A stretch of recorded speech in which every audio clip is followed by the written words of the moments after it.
Hi everyone, and welcome to this week's EBC video. We're right here in Lakeville, Minnesota this week, thinking about the Transfiguration story in Luke 9 verses 28 to 43.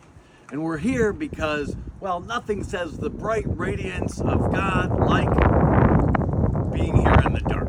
No, there's a reason. We're going to be thinking about light a little bit and how we can take this Transfiguration story and think about our role with God's work in the world. So first, let's try to shine a little more light on this subject. There, how's that? Does it make me look a lot better? No, right? It's still pretty hard to see me. And why? Because this great big light here is shining in a place that isn't me. Right? But I want to think about this great big light. And here, let's come over here a little bit so you can see me just a little differently. Okay?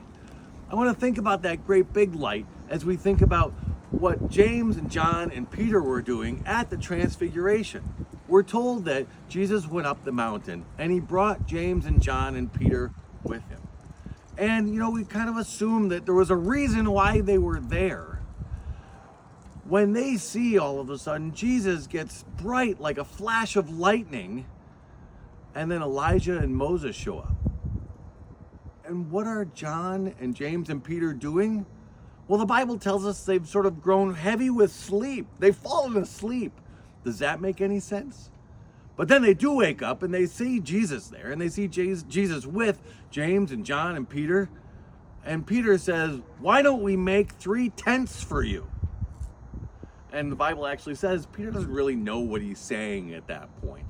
But did it really make any sense? Is that what was supposed to be happening right then? And then what happens next, actually, as the story goes on, the Transfiguration is over, and they go down the mountain, and the next day, there's a man who has a child who needs to be cured, and he says, really specifically, "Jesus, can you cure my child? I've asked your disciples to do it, and they failed." And Jesus, in one of the moments where he sounds maybe sort of more exasperated or more frustrated with his disciples than other times, sort of says, "How long do I kind of have to put up with this faithlessness before he cures the child?" It's a story that at first blush maybe doesn't seem to have that much to do with us. But I want to use these lights a little bit to think about maybe what it does have to do with us. All right. So this is a solar light. I've been set it out on a beautiful day today. It's a little too breezy. That's kind of why we're hiding away from the wind a little bit. But I set it out on this day and it's gotten nice and bright. Now, if I were James or John or Peter and I was going to the Transfiguration and I come over to the brightness, the glory of God in that moment, what's happened? My light is no longer shining. It's about the great big brightness of Jesus and his glory in that moment. It's possible that James and John and Peter didn't have a job to do. They didn't need to be relevant by putting up a tent for each of the people. Their job was to just see and believe glory in that moment. They didn't have to shine. Now, as they move away from the Transfiguration and they've gone out somewhere, now they're going to shine. Now they're going to carry that belief, that faith with them to do the next thing. Now, it's not in that story, but I will tell you that what happens in our own lives for a moment, right, is that we start to carry that little bit of faith and belief, and we carry that away, and we're shining our little bit of shining, and then other lights come along, like this one here. And then maybe our light's not shining so much anymore, and it's no longer because we're in the glory of God, it's because we're distracted by something else. We've sort of lost some of that faith that we were carrying away from that glory moment that we saw.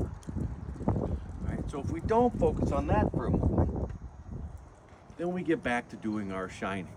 And so now Jesus is, let's say, exasperated, frustrated. He's making a point with his disciples by saying that they've been faithless and that that's the reason why they're not performing the miracle they're performing. But what we can take away from that story is that there are times when, like God's glory, we're there just to observe it, to enjoy it, to believe it. We don't do anything to make a sunrise or a sunset any better. And then there are times when we're meant to heal the sick boy of that man. We're meant to do whatever it is we've been put there to do. We're meant to shine our own light that's shining because it's absorbed that big, bright glory of God in the first place. So everyone, think about it from this standpoint, that you have a chance to sometimes be the blessed, be the person who is taking in God's glory, and sometimes you have the chance to be the blessing. So this week, be a blessing for others. Have a great week.